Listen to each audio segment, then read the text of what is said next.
mystery in our history.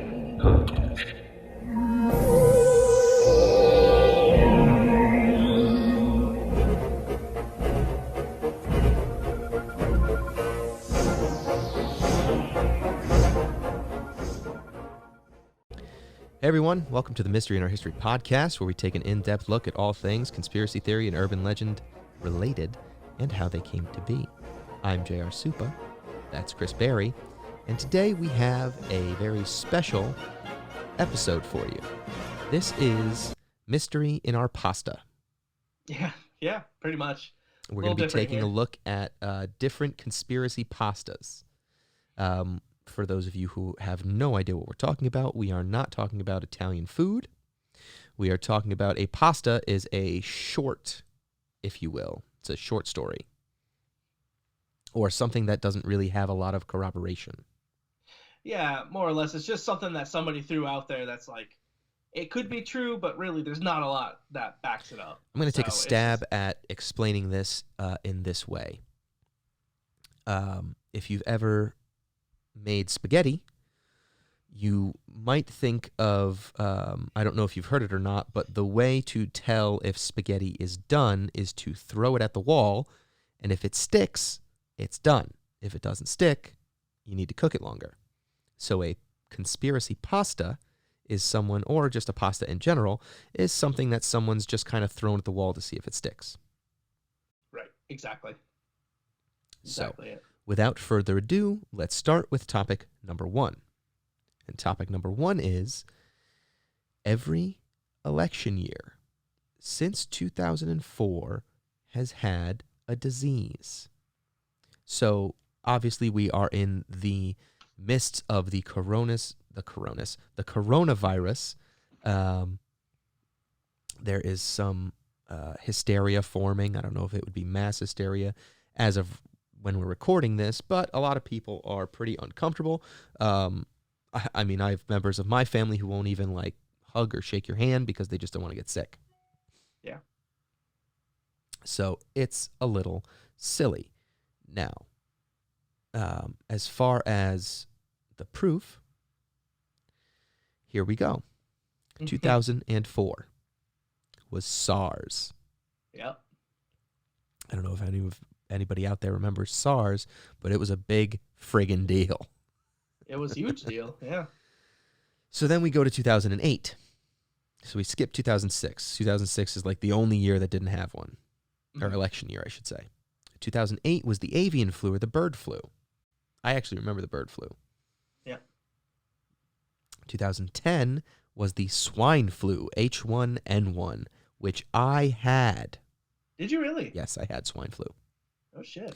Yep, I had it. After 3 days, it was no longer contagious, so it didn't matter. But yeah, for a couple days in our dorm room in college, my roommate, Steve, whose last name shall remain anonymous, followed me around the entire apartment with a can of Lysol. And everything I touched, he sprayed, and everywhere I sat, he sprayed. Here's the real question, though. Did he still end up getting it? No. Oh. He did not, because by the time, like, I got it over the weekend, so by the time he got back, I was no longer contagious. But he was just spraying everything in our apartment with Lysol. It was hilarious. Oh, Steve. All right, so in 2012, we have MERS.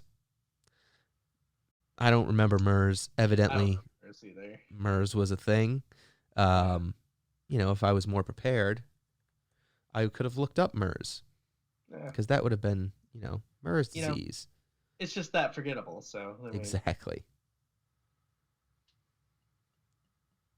Yeah, there's nothing immediate on why exactly MERS was what it was, but MERS was a thing. It was a disease. It was an election year. Yeah. Then you have Ebola in 2014. Remember Ebola? I do remember Ebola. That one was scary. 2014 Ebola was a serious deal. Yeah. A lot of people were freaking out. Crazy part is that in 2016, remember Zika? I do. People couldn't travel to what was it, tropical climates Yep. because of Zika. That's where it was, and I think that one in particular, that one, and was it SARS? And I think avian too were transmitted by mosquitoes. Oh, was it really? I believe so. I remember Zika, definitely. Zika was definitely mosquitoes. I think the avian flu and SARS were also mosquitoes, but I could be wrong on at least one of those. Or was it Ebola? It wasn't Ebola. No. Ebola was like from not being unhygienic. Gotcha. It's from what I remember. But yeah, so Zika was that like crazy thing, and like children were born like Zika babies. It was affecting their birth. Yeah. Then in 2018, Ebola got jealous of Zika and came back. Yeah, it sure did. But this was that a big. worse strain of Ebola because do you remember? I remember in 2018, this Ebola was causing people to become zombies. Like this was the zombie apocalypse scare in 2018, where people like were dying from Ebola. They were like, they appeared dead and then they came back to life. Oh, really? I remember that so vividly because I was like, I knew it. There's going to be a zombie apocalypse. Interesting. I don't remember that. But... Yeah, man.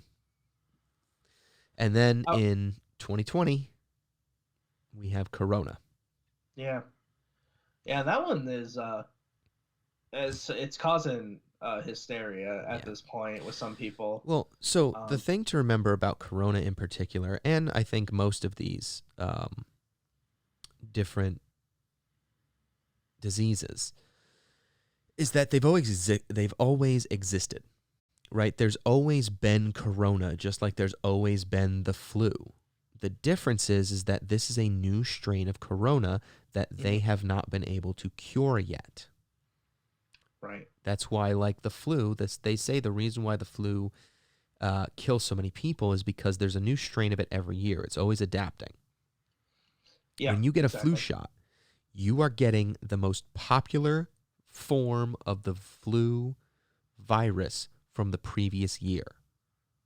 Whatever one had the most cases, that's the one they inject you with so that your body can build the antibodies. But it doesn't mean you're not going to get the flu for this year, because this year's flu is possibly different from last year's flu. Big, big deal to remember. So the coronavirus is just a new strain of the coronavirus. Yeah, that's fair. But I am just going to throw this out there. This strain of the coronavirus has shut down the entire country of China. Oh, yeah. For a month. And multiple other countries now. And other countries. Italy has been quarantined. Yep. A lot of other countries have been quarantined. And now, by the way, now is the perfect time to go to Italy. It is so cheap. Take a vacation. I'm just saying. You always want to go see Rome? Now is the time. You catch that corona. Yeah. Listen, if you're not a baby or an elderly person, it doesn't matter. Here's the other thing people need to understand. If I believe this is accurate, fact check me if you want to. I'm happy with it. Okay. I believe the largest pandemic in recent history is the swine flu of 1918. Again, I'm almost positive that's what it was. Mm-hmm. That particular strand of flu killed 1% of the world's population. Crazy. Now, do the math. That's still a lot of people. Yeah, absolutely. But what does that mean? Of the world's population, 10% got the flu. Yeah. Okay? Of that 10%, only 10% died. Right. Put it into perspective. Essentially, the people that are at risk are the elderly and children. It's not so much you or I. But why is this a big deal? So essentially, we're looking at every election year corresponds with a disease, which I think is very strange. But what makes this conspiracy pasta to me, on top of just the fact that it corresponds with an election year, is that I've just finished 2 shows, one of which is Designated Survivor, the other of which is the new Amazon original Hunters. Mm-hmm. Both season 3 of Designated Survivor and season 1 of Hunters surround a Nazi/white supremacist plot designed to sterilize the minority populations Interesting. using biowarfare. Yeah. Well, yeah. And in both scenarios, it's essentially you feel like you're getting sick, you get better, and then it either kills you because you're a minority because it's geo-targeted or bio-targeted, or it just sterilizes you, and you don't know it until after the fact. Right. Yeah. And That's like the fact, but the weird part is, Chris, is that can actually be done. Like there's a show on Netflix, and I forget the name of it, but it's about these guys who do like biomechanical engineering on themselves. Like they test themselves, and like there's one guy that like grew an extra ear on his arm just cuz like just doing experiments, because you can't get funding or you can't get like the okay to do this shit for real. It's really messed up, dude. Yeah. And that's one of the conspiracies around the coronavirus right now, is that it came from the Wuhan there's a lab out there that's checking or working for cures for bio like their strains CDC or something like that. Yeah. And basically, some people think that it is a bioweapon that got loose because of where it broke out. It's very suspicious. Well, coming from China, and China's, they're very reluctant to really divulge information, much like Russia. Yep. So I think that's where that particular conspiracy kind of came from. But the other thing is like what's really weird about coronavirus is I still don't know as of right now if there has been a reported case of any white person, Caucasian person, dying from this disease. Not yet. Like not that I've seen anyway. Right, that's what I'm saying. Like the 2,200 or whatever that it has killed so far, up until, I don't know how many people have died in America at this point, but before it came to America, every single person that died from it, I believe, was a minority, a non-white, which that's the scary part. 6 at this point. I don't think we're at 6,000, are we? No, 6 people in America. Oh, 6 people in America. I thought you meant 6,000 people. I was like, wow, that's a jump. Yeah. I just tried to fix my glasses. They're not there. No, you're not wearing them. Yeah, I mean, there's a lot Stupid. There's a lot of like live watch boards going on with Corona right now. Yeah. French lawmakers are testing positive. U.S. doctors are pleading for tests. People are saying don't use the masks. That's the other crazy part. Confiscated even in France. Masks are getting stolen from hospitals from people who actually need them. And then a lot of experts are saying don't use the masks. And there's like multiple reasons not to use the mask, but reason number one is they're coming from China. Right, absolutely. And yeah, no, you're right. They're made in China. Crazy. Don't use them. And to top it off, it's ravaging the global stock market. Oh my God, dude. It was insane. The Dow has been plummeting. Yeah, absolutely. And right now we have what's called a dead cat bounce. And I think it's going to go down. Let's see. Live numbers right now that I have pulled up. It says 97,000 detected. Confirmed cases. Yep. 3,356 dead.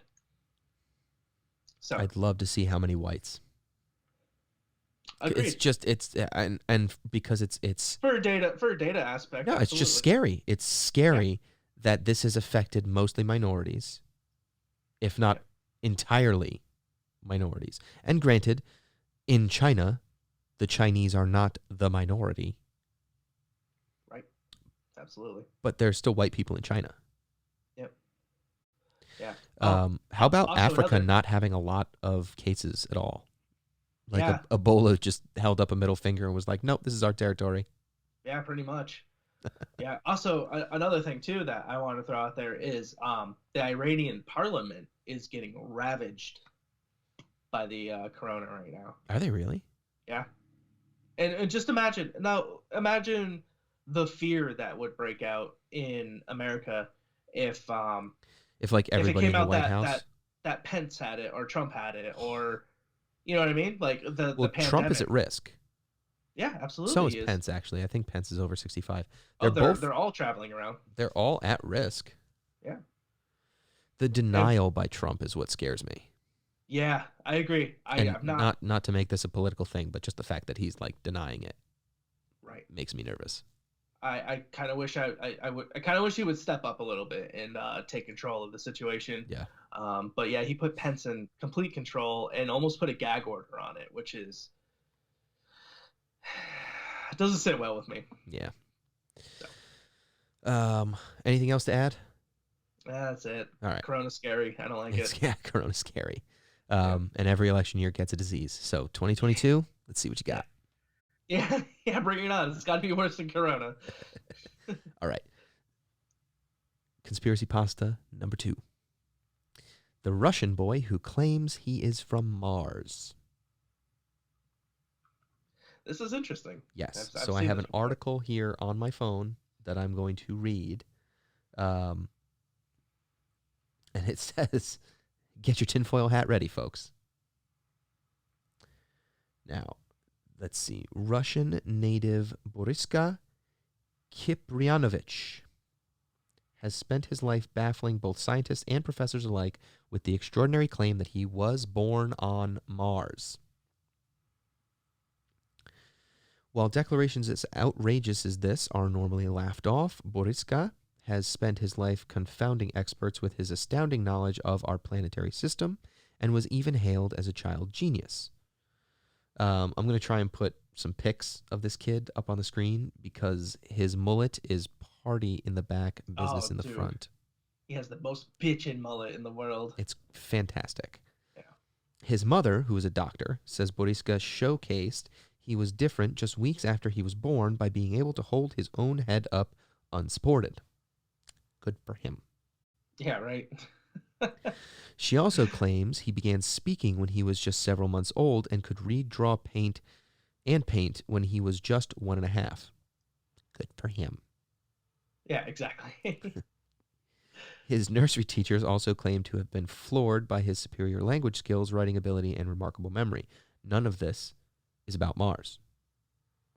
And while his parents and teachers never specifically taught him about outer space when he was young, Boriska has a deep understanding of it and would often speak of being born on the war-ravaged red planet Mars and alien civilizations. So essentially, Boriska is John Carter. Weird. But yeah. Let's continue.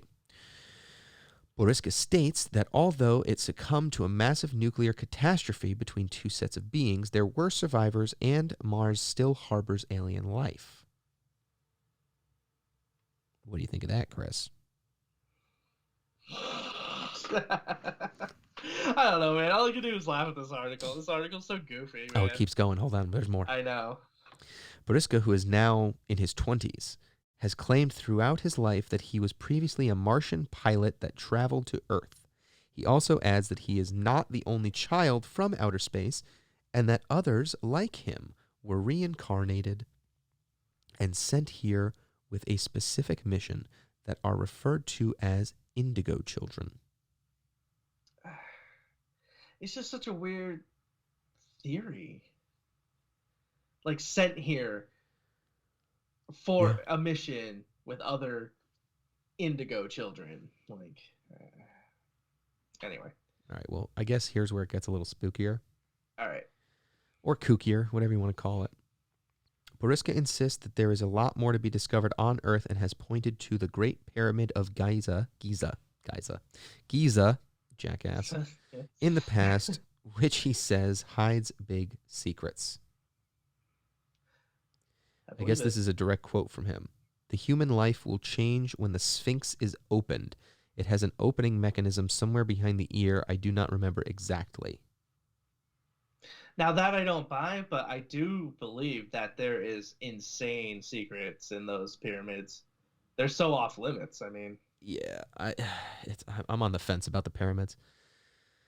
Well, what's curious about that particular quote? Scientists have recently made the discovery that there's a hidden mysterious void within the Pyramid of Giza. Mysterious hidden void? That's what it says. A hidden mysterious void within the Pyramid of Giza. I would hear, what? A void? I don't know. Okay. Its purpose and what may lie inside is still unknown, and scientists currently have no plans to use an intrusive technique to find out. According to Mohammed Ismail, a spokesman for the Egyptian Ministry of Antiquities, quote, "It's the Great Pyramid. We can't touch it." Bullshit. So there you go. We have a Martian from outer space. Throw that against the wall, see if it sticks. Yeah. Who I guess has been reborn. Is that what we're going with? He's been reborn. I feel like that would make more sense to be reincarnated and maybe remembering a past life on Mars. That would make more sense than being shuttled here from Mars as a child. Yeah. So I think that's what this is really saying. But then you have pasta number 2, which is, what are the secrets? The secrets of the pyramids. Right, dude. And that's the other thing is, like, I feel like there's definitely, because here's the thing with the pyramids. So basically, I feel like there's a lot of conspiracy behind the pyramids themselves. Geographically, they do line up with a lot of other structures on Mars, which is that very I didn't know. suspect. I know that they like lined up with the stars and all that kind of stuff, but not necessarily. Well, Mars. that's the thing. Yep, they line up with Orion's belt. They Okay. line up with other structures on Mars. There are other structures in Antarctica that line up with them as well. Gotta love Antarctica, baby. Yeah, and like that's just the thing. Conspiracy capital of the world. So one of my beliefs, and again, I don't have anything to base this off of, so this could be a pasta as well. Pasta. I believe that there are potentially stargates that work in the sense of interdimensional like Stargate travel. SG-1. Exactly like Stargate SG-1, yes. Okay. And that within the pyramids there is some sort of secret transporter or portal that gets us around to other planets, around the world, other places in our Earth. And I heavily believe that that's one of the reasons, other than oil, that we are over in the Middle East so often. Now I know that we don't have a presence in Egypt per se. Yeah, but that's what Black Ops is for, brah. Correct. So, again, I don't have a lot to base that off of. The CIA and all the spooks. Right. All the drug trafficking and all that shit. So. Yeah, that's what they're doing. I mean, who knows, right? Maybe they're smuggling drugs to these stargates around the world. I don't know. Again, that's really just based off nothing, but it's fun to believe. Yeah. So. All right. So let's go to the last one we're going to do today, which Chris is going to give us. Yeah, so I dug up one today. I thought it was very interesting, and I decided to just give it a shot. So I never heard of this. What's that? Take it away, Chris. Take it away. All right. So I've never heard of this, but this is titled Untitled Charles Manson Album. Supposedly recorded in 1969 and produced by Brian and Carl Wilson. Brian Wilson meaning the Beach Boys Brian Wilson? Yeah. Okay. I like it already. Yeah. So it says, although the band has frequently and strenuously denied the existence of such project, the fact is that Brian and Carl and not Dennis, as has often been stated, co-produced several tracks for Charles Manson at Brian's home studio in the Bellagio Roadhouse.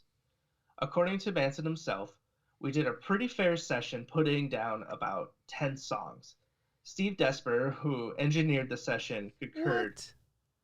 Right, yeah. Because, again, not to interrupt this, but if you know anything about Manson, he was a was musical guy. musician Yeah. before. Not a very good one, but he was a musician. Right.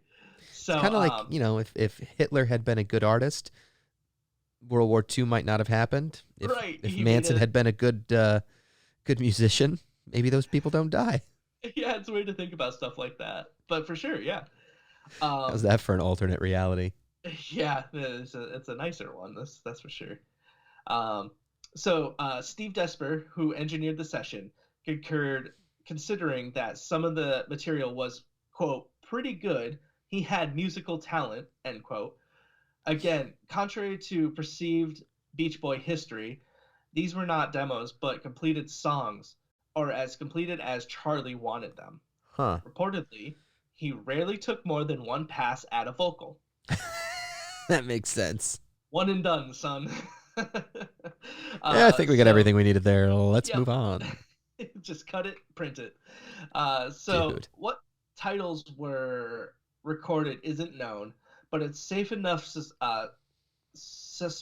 Wow, Jesus, let me stumble across this word again. Suspicion that the song. Hold on. Let me find where you are.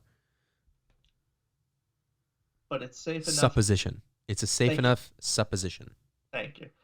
I just have to help Chris with his vocab. Yes, I'm not a yes, but it's a safe enough supposition. Supposition. Jesus, I can't even say the word. It's getting me tongue-tied. That the songs that later appeared on the Lie album, released after Manson's arrest but recorded in 1968/69, numbered amongst them. The tracks on the album were Look at Your Game Girl, Ego, I Am a Mechanical Man, People Say I'm No Good, Home is Where You're Happy, Arkansas, Always is Always Forever, Garbage Dump, Don't Do Anything Illegal, Sick City, Cease to Exist, Clang Bang Clang, and I Once Knew a Man, and Eyes of a Dreamer. Dude, okay, hang on. Yeah. Garbage Dump is a great name for a song. Right? Also, so you're saying that all of these songs that you just listed were Manson songs? That's what's being claimed, yeah. That's the claim. Yeah. Don't Do Anything Illegal is the most ironic song ever. Hilarious, if that's right? the case. Hilarious. The definition of irony. Yeah. Absolutely. So, and then at the bottom it says in bold, very important point, the songs on the Lie album are not the Bellagio recordings. So, and then it says, so they just remade them, maybe? What's that? So, like, maybe they just remade them or something? Is that what we're talking about? Yeah. So, how I perceive that last line is that Manson made those songs, but then the Beach Boys re-recorded them. Right. And it basically took his work, I guess. I don't know. That's a little presumptuous, I think. It's a little, to say the little Beach Boys stole Charles Manson's work and passed it on as their own. You gotta have some balls on you. Yeah, exactly. Yeah, he runs shit from prison, guys. So, but yeah, that was an interesting one that I stumbled across today. That's insane. I liked. So that was a really good one. All right, so I guess that's where we'll wrap up. Yeah. A couple of conspiracy pastas. I really almost had a very, very big slip of the tongue there. I'm interested to know anyone listening what they think about this, if they like stuff like this. I certainly had fun finding them. Yeah. And I mean, again, this goes back into what we've been saying since the beginning. If you have any conspiracy theories or urban legends or pastas that you want us to cover, just send them over to us at the number 4guysmedianetwork@gmail.com. Yeah, I'd be happy to go over them. Yeah. Um, We'll tackle it just about anything at this point. JR's running out of ideas. I do want to be clear though. I do have a line of creepypasta and conspiracy pasta. There has to be a conspiracy in there. It can't just be a scary story. Correct. Or else I'm not interested. Creepypasta is already something that gets done by another podcast. Not something I want to copy as per se. We may tackle one here or there, but this is more of the conspiracy pasta for us. See, I have one lined up that that rides that line, but I want to be clear that this one has pictures of very tangible evidence of a UFO following a gentleman. Okay, so that that's conspiracy. That's so that we I have feel like touched on aliens, so that counts. I feel like that crosses the line into the conspiracy realm. Yeah, because we got pictures and proof. Exactly. Proof. Heavy quotes. Nice things. I don't know if I'm going to use the other video, but I am actually filming video. So when I do this and you can't see me, the other video sees it clear. Beautiful. Good. But all right, guys. Thanks for tuning in. And we will see you next week on the Mystery in Our History podcast. Bye. See ya.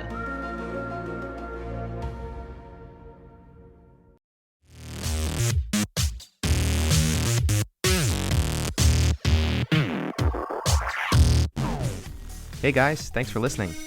If you have any suggestions or topics for us to cover, email us at 4guysmedianetwork@gmail.com. If you're on the go, you can subscribe to our shows on iTunes. Be sure to check out our Patreon page, 4Guys Media Network, for access to exclusive content like minisodes and more. We have a lot of goals to hit, so we can keep improving and continue providing more content ad-free. So all of your donations are greatly appreciated. Make sure you subscribe to the 4Guys Media Network YouTube channel for all of our other projects by clicking the link on the right. And lastly, if you want to watch another episode, just click the link on the left. Thanks again for listening, and we'll see you next time.